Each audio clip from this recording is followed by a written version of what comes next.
So, boom, boom, boom, boom.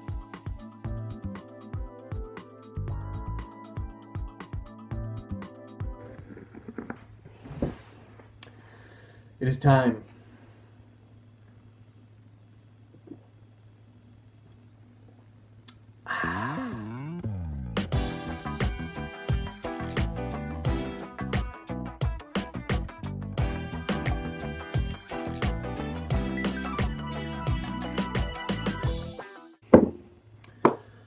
Thank you for joining me today on this thing.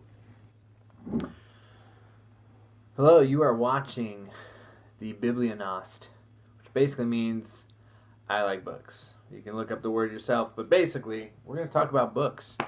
That's what I'm doing this for, is to talk about either books, writing, what makes books good, which is usually writing, or good writing, gooder writing, and talk about story arcs and authors and whatever. We're going to just talk about it.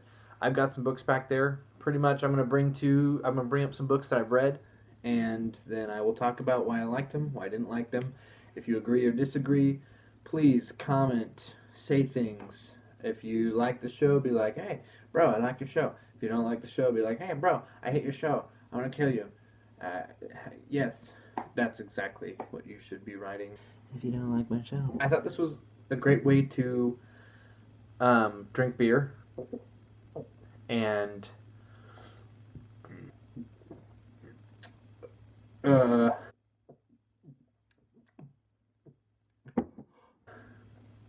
talk about books, because that's great. Beer. Let's get started, shall we? So, first book I'm going to talk about today is a book by Scott Bakker.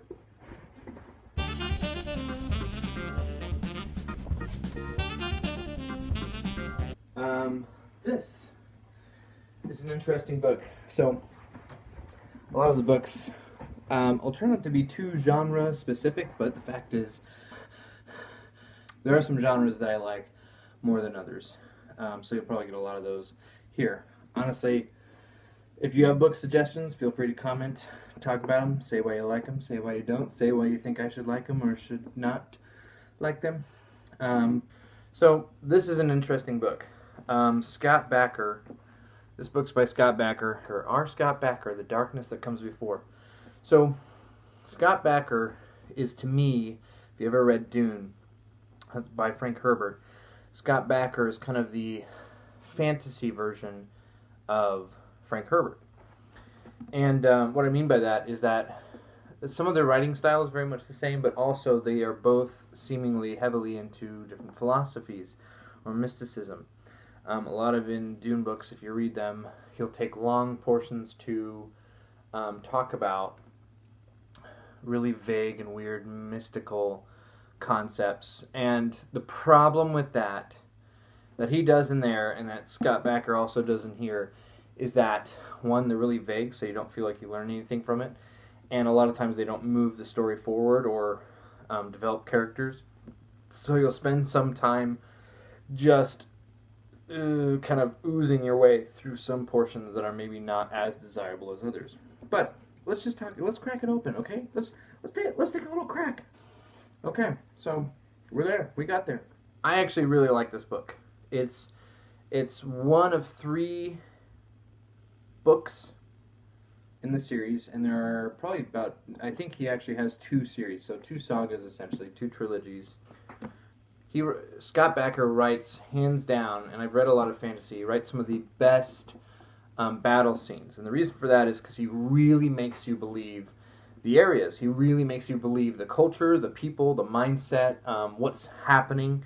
He's also a very poetic writer, so he ends up saying things that give you the feeling of just terrible war and concussion and the impact of battle, really. On top of that, he's really good with characters. It's an interesting world. It's basically like a medieval fantasy version of a crusade. So it's very much riding on the back of a medieval crusade-esque type story. Very much. He's not even trying to pretend that it's not similar to a crusade. It's basically about a bunch of these nations that come together and they decide to go on this crusade against kind of their sacred, holy ancestral lands. And it's kind of about little things that are happening within this huge mass movement of troops. He does several things that I really like. One is that he makes magic mysterious, and sometimes I'm not a big fan of magic in books because they can be either overcomplicated or too simple or too much following a system when, to me, magic is magic, so it's supposed to be a little bit hard to grasp. It's supposed to be kind of distant from our understanding.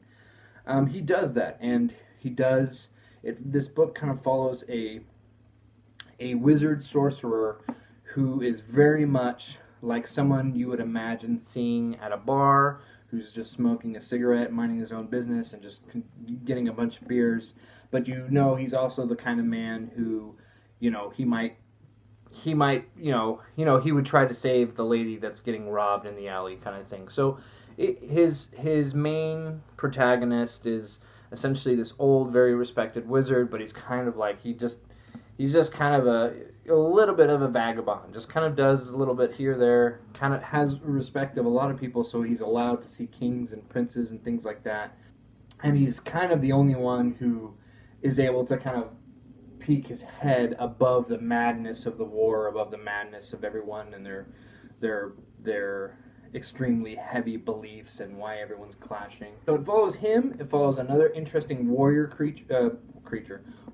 person who comes from a different land, and kind of about his search to find his father or his I can't remember if it's his father or someone who murdered his father. And then in the midst of all this is a very Christ type character who kind of implants himself into the whole crusade that's happening, and tries to kind of steer things to his own direction. Very interesting, and that actually spans over 3 books. So I'm giving you a little bit of the other 2 books. Pros and cons. Pros and cons. So we'll talk about the cons first, though. One, he's very detailed, so it does slow you down a little bit. And there's stuff that he just throws you into, and just you're going to have to read the back of the book to really understand what he's talking about. But if you do and you catch on, it's worth it because he has very big, epic moments that he sets up for you. And also, because he's so detailed, it makes the world very much lifelike. You can believe the atmosphere. You believe the fantasy. And in fantasy, that's really important, is to have it believable or have your readers convinced. Fantasy books are kind of worth a dime a dozen if you can't convince the reader that this could actually happen in a foreseeable world. It can't be too crazy. Or if it is crazy, you have to sell it to the reader. He does an excellent job with that. A lot of people, there are some authors, and I'll probably talk about some of the authors, who are terrible at explaining actions. They slow things down. They'll do all this fast-paced stuff, but when they get to the actual actions of what's happening, they slow down and you lose momentum, and now all of a sudden an action scene becomes this class that you're sitting on and looking at diagrams and at exactly what angle someone punched someone in the face. He doesn't do that. He's probably, out of everything I've read, Tolkien, George Martin, he probably does some of the best battle scenes because they're quick, but they're comprehensive, and the wording he uses are really they give you a feeling. You can shudder, at the feeling of just the impact of horses or the impact, and it's not also just too simplistic. He talks about the strategy. He talks about the different people and how they serve the armies and things like that. And he does it in a wide way, but also in a personal way, so it really feels like you're a bystander watching. There's a lot of unique and very original ideas in this. A big disclaimer I have to say is that the evil villains are absolutely 100%, 200, 300, 500% evil. Really gross. Probably some of the, and even compared to like George Martin's Bolton people and how crazy and gross they can get, I have yet to see something that compares. Definitely hard to chew on. Aside from that, it's a very well-written book, something that a lot of people don't know much about, and I actually found it through just looking up some fantasy books or fantasy authors, and he came up.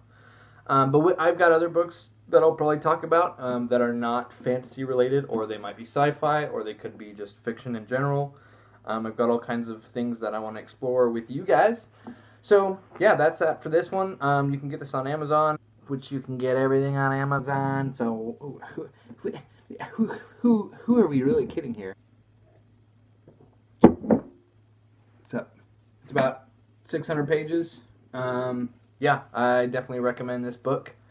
It's a good read if you like fantasy, if you like Lord of the Rings, if you like Game of Thrones. You will like this book more than likely. If you like Dune, you will like this book more than likely. This is just a fantasy version, and it doesn't feel like a fairy tale. So, yep. Hopefully we'll have some more coming up here. Feel free to subscribe and leave comments if you like this video, didn't like this video, you like the book, you didn't like the book, you have recommendations for me to talk about. Just do the thing that you're supposed to and just get it. This is the Biblio Nas saying America.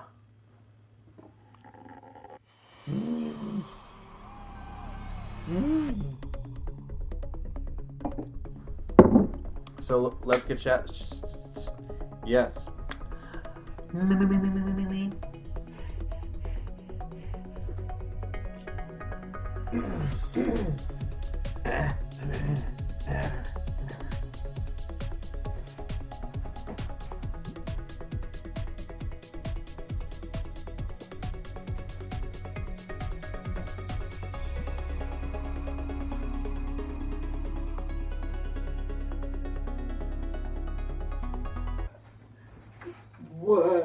What is this?